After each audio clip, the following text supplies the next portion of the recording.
Hello, good evening, and welcome to Business. Now, the visiting IMF team has begun discussions with government focusing on broad policy issues. The team, which will be in town for some 2 weeks, has already engaged Vice President Dr. Mahamudu Bawumia and the Finance Minister Ken Uforiatta. Economist Professor Bokwin tells the engagement towards Joy Business this engagement should help bring some clarity on the program extension. Under the current program, there would be the need for certain modifications. But I also do know that extension may be preferable to some extent in terms of if we are looking at achieving all the program objectives. Because to date, we have not, though program by design was quite helpful, it was necessary to generate market confidence, policy credibility, and all of that. But I also do know that we have not been able to achieve significantly most of the objectives, especially when it comes to debt sustainability and then revenue mobilization and all of that. We have seen inflation actually coming down, but interest rate is still very high in this country. In terms of other fiscal targets and all of that, we haven't been able to achieve that. If we look at the 2017 budget and where the fiscal deficit projected is supposed to be, it's still above the IMF target. But it's up to government to decide whether they want to extend it and we have to also ask ourselves whether without extension we will be able to achieve the policy credibility that we're looking for which reason we went for the IMF, the level of stability that the city is expected to also generate from the program and the kind of engagement and relationship is supposed to restore with our donor partners or development partners and all of that. But I want to believe that what probably could play out in government's favor or in the favor of the country will be the change in government, which has also signaled some policy changes in terms of priority areas as government shifts their attention from taxation-based approach to productivity-based approach and all of that. So that will be very, very important. But regardless of whatever approach that government adopts, whether to extend the program or to maintain it in terms of the timeline, there will still be the need for government to sit down with the IMF for certain modifications to the IMF program as it stands now. Former Vice President Dr.Issahaku has expressed surprise about the resignation of the head of the central bank, Dr. Dr.Issahaku. Speaking in an interview with Joy News, the former vice president, who is also former governor of the central bank, argued that Issahaku's resignation was not only expected but also indicative of the political pressure within the central bank. It was a surprise to me. I don't think that anybody takes the position of governor lightly. It's a very important position, and it moves markets, and people who are interested in Ghana's development, the economic development of Ghana, are interested in who stays as who occupies the seat as governor. And I think after 1 year, he had grown into the job, and I was expecting much more from him. But he says that it's personal, and he's decided to call it quits. I also know his successor quite well. Dr. Addison was director of research when I was governor.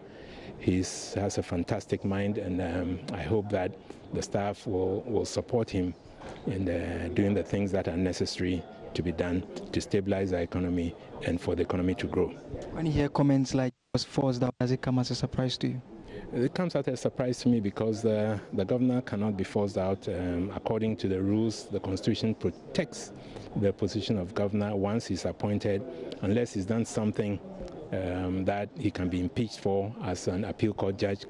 You cannot remove the governor just because you don't like him, because that is the stability of the central bank, is the stability of monetary policy that we're interested in, not the individual who is there. The individual is protected from being removed at the whims of a president. So I know that if they had tried, he could have stayed in his position if he personally wanted to. He didn't, so he must have some personal reasons. Maybe he has some new challenges that he wants to tackle. Meanwhile, the new governor of the central bank, Dr. Ernest Addison, has now officially begun work. As he commences work, some captains of industry have been making demands which they think must be addressed urgently by the new governor. Key amongst them is working towards stabilizing the Ghana cedi against other major trading currencies. CEO of the Association of Ghana Industries is Seth Chumakwabwa. The immediate past governor, Dr.Issahaku, embarked on a number of initiatives to improve the country's monetary policy regime. These, in a way, led to a marginal appreciation of the cedi over the past few weeks. Some of these initiatives are expected to continue during the tenure of the new governor, Dr. Ernest Addison. According to the Association of Ghana Industries, the new governor must work urgently towards stabilizing the economy and make an effort to bring down policy rates further. Speaking in an interview with Joy Business, Chief Executive of the Association of Ghana Industry, Sechum Akwabwa, indicated that the major worry for industries in Ghana is the policy rate and its implications on commercial banks' lending rate. The governor has a major role to play in supporting government to have the fundamentals of the economy right so that we can all have the stability we expect. But in doing so, we think that the fundamentals of the economy is also highly dependent on the productive sector or the production sector. So you need to have industries coming up so that we don't import too much. If we don't import too much, we are likely to achieve the stability we want. So we want the new governor to be aware, and of course he's aware, but we expect him to work with us so that the production sector will go up and then to help show up the city and stabilize the system so that it becomes more predictable environment. The AGI further pledged its support to the new governor. We'll continue to work with the governor and the Bank of Ghana, but the key function of the Bank of Ghana, we all know, the aspect that relates to us, which we always talk about, is ensuring that there's macroeconomic stability. There's a macroeconomic stability. And macroeconomic stability means that you have to look at all the indicators that determine the stability of the economy. And the key part of it is the cedi, the exchange rate regime. We must always have it within a certain range. He is confident that the new central bank governor will work with the AGI in coming out with some key policies to benefit the economy. And in another development, President Akufo-Addo has sworn in Dr. Ernest Kwamina Yedu Addison as the new governor of the central bank after consultation with the Council of State at a brief ceremony at the presidency, which had the Vice President of the Republic, Alhaji Dr. Mahamudu Bawumia, and other government officials. President Akufo-Addo noted that the new governor had joined the ship of state in very difficult circumstances. President Akufo-Addo expressed his confidence in the ability of Dr. Addison, stressing that, and I quote, "I am grateful that I have the opportunity to appoint you to this office. I have no doubt that it is one you will discharge with credit to yourself and to the people of Ghana," unquote. The president indicated further that he is very much aware of the independence granted to the central bank by the laws of the country. Nevertheless, he said, if there is transparency and cooperation, we should be able to work together to achieve our main goal, which is to create the conditions for the growth of our economy. Describing the role of the governor as an arduous task, President Akufo-Addo reaffirmed his confidence in the ability of the central of Dr. Addison, wishing him Godspeed and the very best of luck in his new role.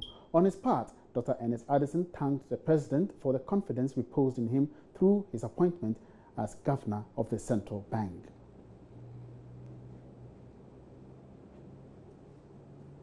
Now in other stories, as part of efforts to increase awareness of savings towards retirement, investment firm Eco Capital Investment has held a workshop to update the public on the best ways of preparing for early or late retirement. Here's more in this report. The low level of incomes in the country has persistently affected investment levels, as well as been a hindrance to adequate retirement packages. The Pensions Regulatory Authority show that 1 in every 3 Ghanaian actually saves ahead of their retirement. This, the CEO of Eco Capital, Dela Agbo, believes can be addressed through the right channels of investment plans. He was speaking at a forum to educate Ghanaians on the need for preparing for early retirement. We want to tell people that it's not too early or too late to start talking about retirement. A lot of Ghanaians tend not to think too much about planning their retirements. They work so hard and they retire broke. So as a company, we felt that we need to educate people about the importance of planning their retirements. They need to plan their retirements, they need to save and get ready for the old age. People think that, oh, the old age will never come. Now they are strong, they are well-to-do, so they don't think about old age. But trust me, before you realize, old age is going to catch up with you.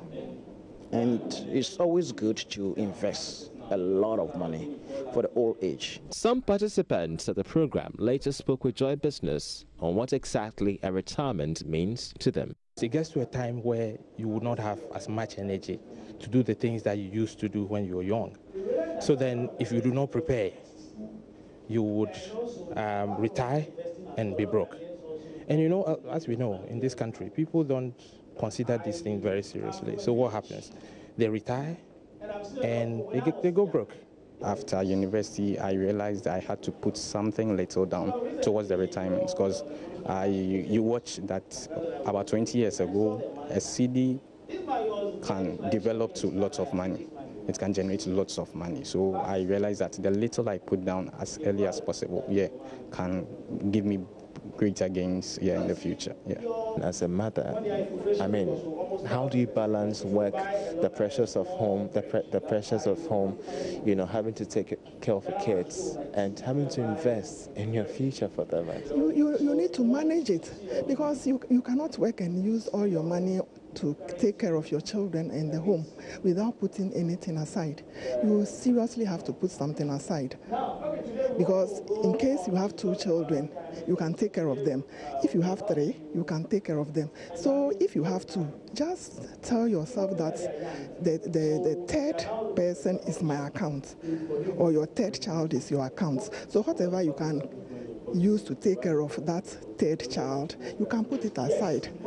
You know, we all buy our cars, we have homes, we take care of other things, funerals and other things.